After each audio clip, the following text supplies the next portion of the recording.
بسم اللہ الرحمن الرحیم۔ تطہیر اخلاق کے حوالے سے ہم ریاض الصالحین کا مطالعہ کر رہے ہیں۔ اب اس کا دوسرا چیپٹر جو ہے وہ زیر مطالعہ ہے۔ دوسرا چیپٹر توبہ سے متعلق ہے۔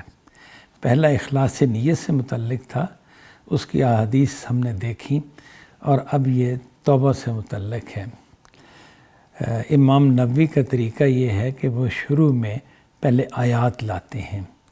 جو آیات یعنی ان احادیث کی بنیاد گویا کہ ہوتی ہیں جو احادیث آگے وہ بیان کریں گے۔ اس حوالے سے پہلی آیت جو وہ لائے ہیں وہ یہ ہے، بسم اللہ الرحمن الرحیم، وَتُوبُوا إِلَى اللَّهِ جَمِيعًا أَيُّهَا الْمُؤْمِنُونَ لَعَلَّكُمْ تُفْلِحُونَ۔ یہ سورہ نور کی 31 نمبر آیت ہے۔ اس کا ترجمہ یہ ہے، اور توبہ کرو اللہ کی جناب میں اے مومنوں سارے کے سارے، یعنی تمام مومن جو ہیں ان کو کہا جا رہا ہے کہ وہ اللہ کی جناب میں توبہ کریں، لعلکم تفلحون، تاکہ تم فلاح پاؤ۔ یعنی فلاح کو اس پر مبنی قرار دیا کہ تم اللہ کی جناب میں توبہ کرو۔ دوسری آیت جو ہے وہ اس طرح سے ہے، وَأَنِ اسْتَغْفِرُوا رَبَّكُمْ ثُمَّ تُوبُوا إِلَيْهِ۔ یہ سورہ ہود کی تیسری آیت ہے۔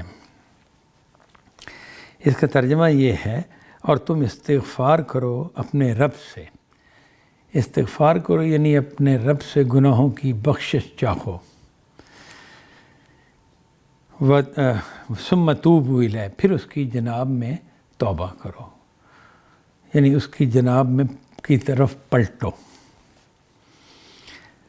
تیسری آیت جو وہ لائے ہیں وہ یہ ہے، یا ایھا الذین آمنوا توبوا الی اللہ توبۃ نصوحا۔ یہ سورہ تحریم کی 8ویں آیت ہے۔ اس کا ترجمہ یہ ہے، اے ایمان والو اللہ کی جناب میں توبہ کرو، سچی توبہ، خالص توبہ کرو۔ یہ 3 وہ آیتیں ہیں جو وہ بنیادی طور پر اس چیپٹر کے شروع میں لائے ہیں، یعنی توبہ سے متعلق جو احادیث وہ لانا چاہتے ہیں ان سے پہلے یہ 3 آیتیں انہوں نے بیان کی ہیں۔ ان تینوں آیتوں کو جب ہم دیکھتے ہیں نا، تو ان میں پہلی آیت میں یہ کہا گیا کہ فلاح مبنی ہے توبہ پر، اگر تم توبہ کرو گے تو تم فلاح پاؤ گے۔ دوسری آیت میں یہ کہا گیا کہ اپنے گناہوں کی بخشش چاہو اور توبہ کرو، یعنی گناہوں کی معافی مانگو خدا سے کہ گناہ ہو گئے، غلطی ہو گئی، اور ہم اس کی خدا سے معافی چاہتے ہیں، بخشش چاہتے ہیں، خدا ہمارے گناہوں سے درگزر کرے، اور پھر اس کے بعد یہ اپنے خدا کی جناب توبہ بھی کرو۔ توبہ کرو یعنی پلٹو خدا کی طرف، کہ اب ہم خدا کی طرف رجوع لاتے ہیں، اب ہم گناہ نہیں کریں گے، ہم اس کی طرف رجوع کرتے ہیں، اور جن راستوں میں ہم بھٹک گئے تھے، جو غلطیاں کر رہے تھے، جو کوتاہیاں ہم سے ہو رہی تھیں، ان سے ہم باز آتے ہیں۔ جو تیسری آیت ہے اس میں یہ کہا گیا کہ جو توبہ تم کرو وہ سچی توبہ ہونی چاہیے، توبۃ نصوح، یعنی سچی توبہ ہونی چاہیے۔ توبہ بنیادی طور پر تو اس کا معنی ہوتا ہے پلٹنا،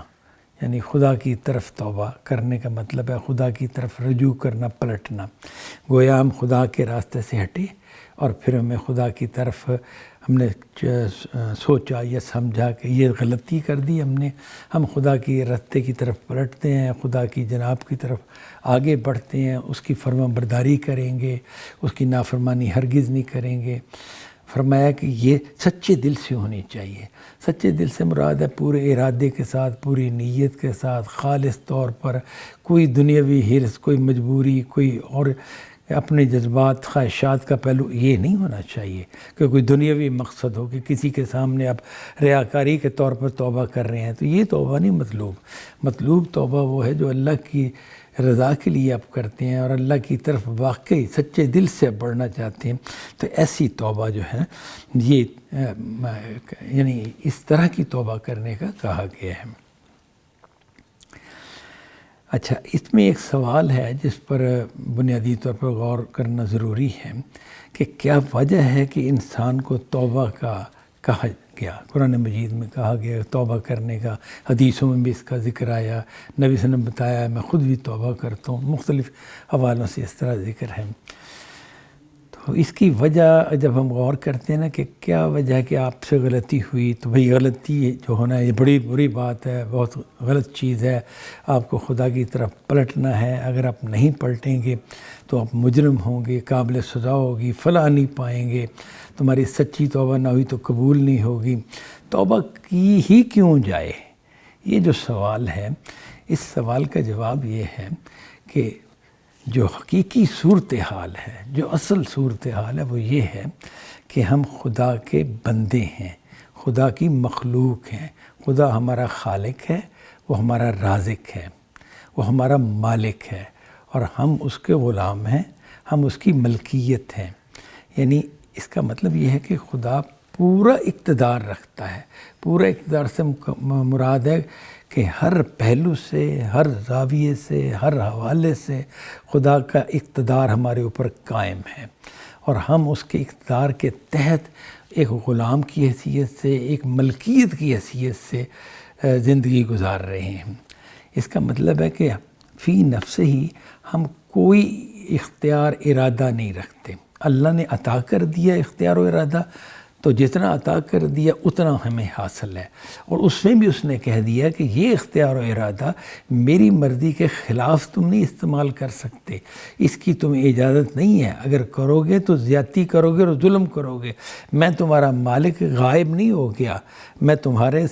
سر پر قائم ہوں، میں موجود ہوں، میری نگاہ میں ہو تم، اور تم اگر اختیار و ارادہ کو غلط استعمال کرو گے تو میرے نزدیک تم مجرم ہوگے، میں تم سے ناراض ہوں گا۔ تو انسان جب خدا کی ملکیت ہے اور اس کے اقتدار میں ہے تو اس پر لازم ہے کہ وہ خدا کے احکام کو مانے، اس پر لازم ہے کہ خدا کی مرضی کے مطابق چلے۔ جب وہ ایسا نہیں کرتا، کوئی نافرمانی کرتا ہے، کوئی سرکشی کرتا ہے، تو پھر ضروری ہے کہ وہ خدا کی طرف پلٹ آئے، ورنہ خدا کے غضب کا شکار ہوگا۔ اس نے اپنے مالک اور آقا سے، اپنے رب اور اپنے خالق سے، وہ جو اس کو روزی دیتا ہے، جو اس کی ساری نعمتیں انسان کو جو ملتی ہیں اللہ کی جانب سے ملتی ہیں، اللہ کے دینے سے ملتی ہیں، اس ذات سے، اس منعم ذات سے، یعنی نعمتیں دینے والی ذات سے وہ سرکشی کر رہا ہے، اس کی نافرمانی کر رہا ہے، تو اب وہ اس قابل ہے کہ اسے سزا دی جائے۔ یہ سزا جو ہے، اس سے بچنے کا ایک ہی راستہ ہے کہ خدا کی طرف پلٹو، نافرمانی سے فرمانبرداری کی طرف آ جاؤ اور سچے دل سے آؤ، اور یہ نہیں کہ کوئی اس میں آپ وقتی طور پر یہ فیصلہ کریں کہ چلو میں کچھ دنوں کے لیے توبہ کر رہا ہوں، نہیں، مستقلاً، کیونکہ وہ خدا آپ کا مستقلاً رب ہے، ایسا نہیں کہ وہ کچھ عرصے کے لیے تمہارا رب ہے، وہ اس نے تمہیں تخلیق کی ہے، وہ تمہارا خالق ہے، مالک ہے، رازق ہے، آقا ہے، مولا ہے، تو اس کی جناب میں پھر آپ کی جو توبہ ہونی چاہیے وہ سچے دل سے ہونی چاہیے، اور جسے کہیں گے کہ پورے اخلاص کے ساتھ ہونی چاہیے۔ اگر ایسا نہ ہوا تو وہ پھر خدا کے ہیں قابل قبول نہیں ہوگی۔ اس کے بعد آگے فرمایا کہ یہ توبہ جو ہے، یہ توبہ وہ بنیادی چیز ہے کہ اگر یہ انسان کر لیتا ہے تو اس کے نتیجے میں اس کے گناہ معاف ہو جاتے ہیں، خدا اس سے درگزر کرتا ہے، اس کے گناہوں کو بخش دیتا ہے۔ گناہوں کا معاف ہو جانا اس طرح سے ہے کہ جیسے انسان نے گناہ کیا ہی نہیں۔ حدیث میں اس کا ذکر اس طرح سے آتا ہے، التائب من الذنب کمن لا ذنب لہ، گناہ سے توبہ کرنے والا ایسا ہے جیسا کہ اس نے گناہ کیا ہی نہیں۔ یعنی خدا معافی جب دیتا ہے تو اس طرح دیتا ہے کہ جیسے بندے کو، یعنی وہ اتنا صاف کر دیتا ہے کہ اس کے دامن پہ گناہ کو کوئی دھبا ہی نہیں رہنے دیتا، بندہ معصوم ہو جاتا ہے گویا کہ اس حوالے سے، جس حوالے سے اس نے سچی توبہ کی ہو۔ تو جب اللہ تعالیٰ اس کے گناہ جھاڑ دیتا ہے نا، تو جس طرح کوئی گردہ پڑ گیا کسی کپڑے پر تو وہ گردہ اس سے جھاڑ دیا جائے تو کپڑا صاف ہو جاتا ہے، گناہ دھل جاتے ہیں۔ جس طرح توبہ سے اس طرح انسان کے گناہ دھل جاتے ہیں، اور توبہ خدا کی رحمت کی ایک بہت بڑی علامت ہے، خدا کی رحمت کا ایک بہت بڑا ظہور ہے کہ اللہ نے توبہ کا موقع رکھا ہوا ہے اس زندگی کے اندر۔ یہ زندگی جیسا کہ ہم جانتے ہیں آزمائش کے لیے ہے، اور اس میں اللہ تعالیٰ نے بتا دیا کہ یہ پیش نظر ہے، تم میں سے اچھے عمل کون کرتا ہے، جو اچھے عمل